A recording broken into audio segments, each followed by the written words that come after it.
Okay guys, I rushed out here to try and do a garden tour before the sun fully sets. So we'll see if that happens. It is currently only 4:50 in the afternoon, but the sun has been setting really late. As you can see, it's almost completely gone. So let's get this garden tour going. Hi everyone, welcome back to my channel. I'm Shamira Benson, one part of Team Benson, and I'm going to do a really quick tour of my desert garden here in the fall from Zone 9B, Phoenix, Arizona. So let's get to it before I lose all of the daylight. So guys, we're going to start with a very dried out Brooklyn. She is almost there. Look at there, I still forgot one of these fruits. Isn't this crazy? So many fruits this plant had. She's almost there to where I can start using her for mulch, which is good because right below her, we have a lot of stuff going. We have our serrano peppers, which have started putting off a ton of serranos. This is exciting because we love serrano peppers here in this house. We use them a lot in our cooking. We have some red cabbage right below here. We have some parsley back there, curly parsley.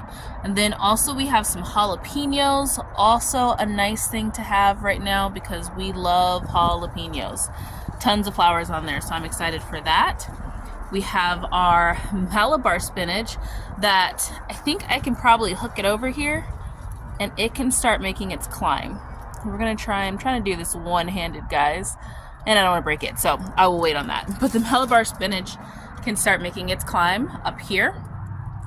We have this is a very dried out lemongrass, which I need to prune completely back. We also have some broccoli right here. This one is broccoli, and then we have onions right below it. So right in front of it and behind it too. And then over here, we have some more onions right here, and then we also have some butternut squash. So guys, I'm really finding that a lot of these like summer things are doing pretty well because we're getting colder, but we're still not like cold. Like I don't expect for us to be super cold anyway until it comes time to like January, February, but we're still warmer than what I thought we should be or what we normally are. So that's been nice, and things have been growing really well. Now in our medicinal herb bed, we have some evening primrose right here in the middle. It looks so green at this time of day on the camera. I hope it looks like that when I put it into post, but it looks so green right now. We have some evening primrose, we have some coneflowers, which are echinacea, and then we also have some chamomile. I can't wait till this whole thing is flowering and pretty because that is going to be beautiful. I do want to get more of these little pots like this, and I just want to put like some flowers. I got some marigolds to put right in front of it. Now in this one, this is one of our Vego garden beds. We have some poblano peppers right here, and then we also have a tiara cabbage, and then we have some more onions right there. Seeing onions sprinkled throughout my garden is going to be a theme because I took a little pack of onions and I split them, and so then I have onions everywhere. I am going to be doing the same thing with celery coming up, so soon you'll see a bunch of celery that way. Oh, the sun is really setting. I can't even believe it. It's like 5 o'clock. Let's go. Now in our kids' Vego garden bed, we have some onions, and then we also have some soyu cucumbers, which look like that. I'm excited. I hope that I get a ton of these cucumbers. They're starting to really come on, so I'm really hoping that we get a ton of them. Also, the whiteflies have started to go away too. So with a little bit of the warmer days, it's been really helping that. Now over here, we have our indigo right here, which is starting to look really nice. And then we have our San Marzano tomato, our first tomato of the tour. We do have a lot more tomatoes, but this one is doing pretty good. Look at that flowering over there. Exciting. I'm going to be putting this mighty crop down a little bit lower so that then I can get this one to sprawl out. I'm probably going to start cutting this part of the Brooklyn first so that then the tomato has room to kind of grow. Now on this side, we have our spearmint. You will see a lot of mints in my garden, guys, because we love mints. We love cooking with them. So we have our spearmint, we have our stevia mint, and then we also have a black beauty eggplant. in front of my big mulberry tree, which is starting to go to sleep for the winter. Look at this, guys. Look at that baby hummingbird. Getting attacked by hummingbirds, so I can only probably guess that their feeder is probably getting low, because hummingbirds are demanding. If you guys don't know this, hummingbirds will tell you what they want when they want it. Now, coming up on this side, this is the middle part of my garden. We have lots of things growing, guys. We have a lavender right here. We have some cauliflower there, and there in the big pots. We have lemon balm. That's another mint right there. That one is for anxiety. If you guys are looking for something that helps with anxiety and stress, it's like nature's Xanax. And then we also have some oregano right here, which is coming in nicely. We have some more Roma tomatoes right out here, which, look at that little spider right there protecting it. It's interesting to see spiders this late in the summer, or this late in the fall too. We also have an Ichabod eggplant right there. We have some chocolate mint right there. Some julep mint right here, which looks so rough. I don't even know why I grew this mint, because it always looks so rough and unhappy. And then we have another black beauty eggplant that is looking pretty nice right here. I know I grow julep mint because sometimes if you catch it at the right time, it grows really big leaves and it has a very unique taste that I like to make a simple syrup with that is really, really good. But other than that, it just looks all wonky all the time. But I'm surprised to still have spiders, guys. Once again, these temperatures being a little bit warmer than what they normally are, I still have spiders, and I just saw a lizard that just ran. So that's interesting. I'm hoping that that means that there's still gonna be bees, so that then I'm not having to hand pollinate. So far I haven't hand pollinated anything, and we do have some things that are like needing to be pollinated. So I'm hoping that with those warmer temperatures, that means that we still have bees.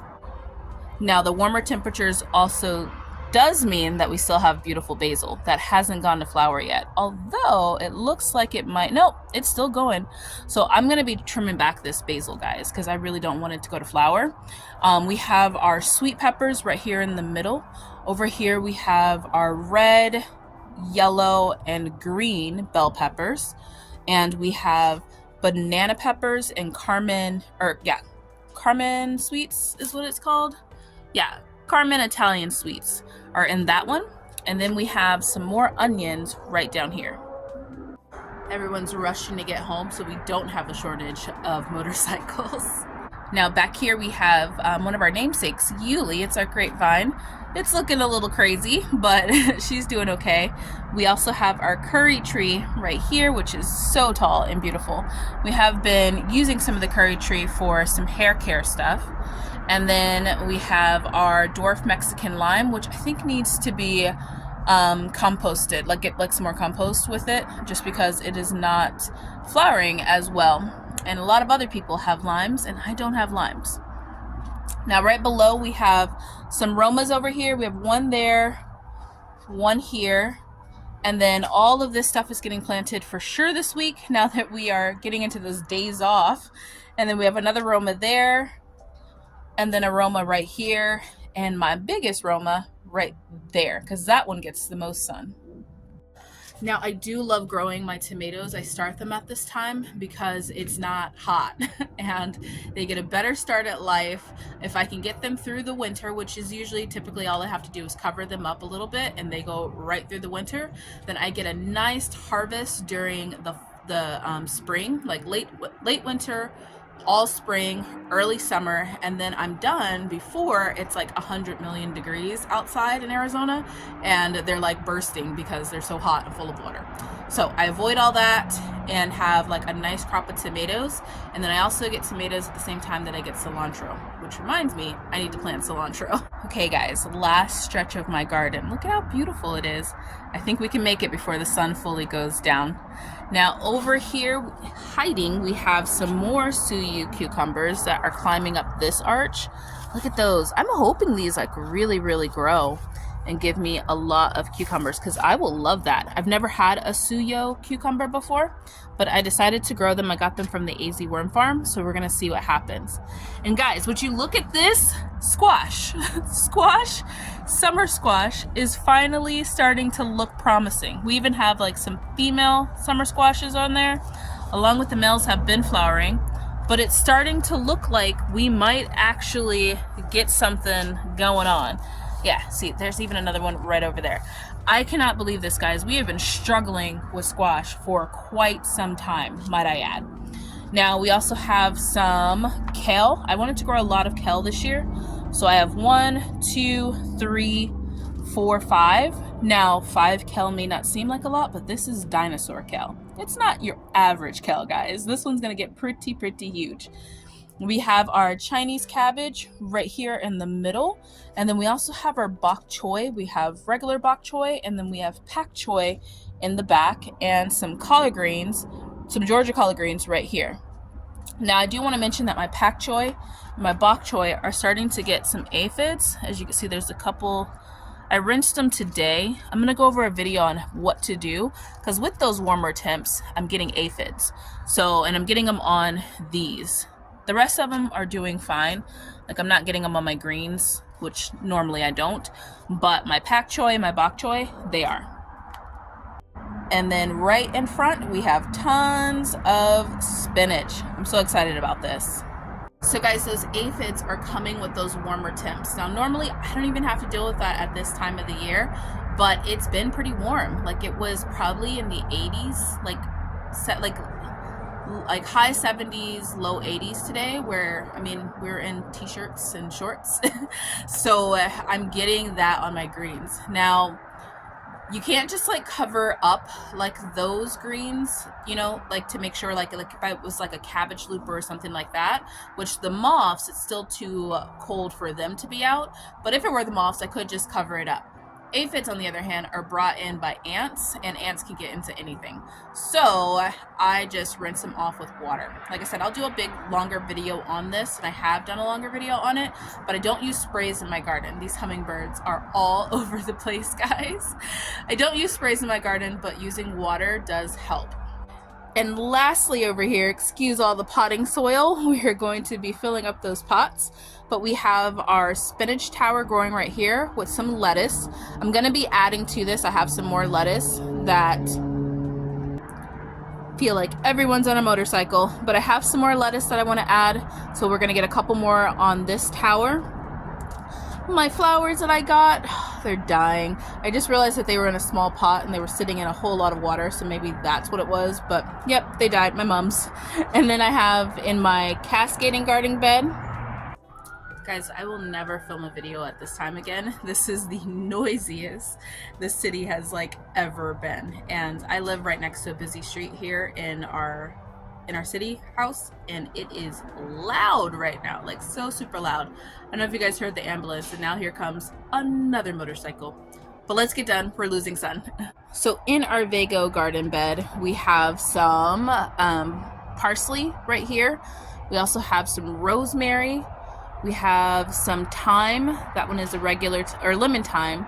We have some chives, some sage, dill, and then some Greek thyme over there. We have some variegated oregano right there. And then up above, look at all of this garlic. So much garlic. So excited about it. I'm really hoping that this garlic continues to do well, because I'm wanting to grow a lot of garlic. I do have some more that sprouted in the house. I'm gonna fill in right here and try and get this whole thing just full of garlic. Even the ones that I thought weren't gonna sprout, look at there, guys. They're starting to fill in here and sprout. So hopefully this whole thing gets full of garlic and I'll have a ton of garlic. And then our last tree over here is our moringa tree.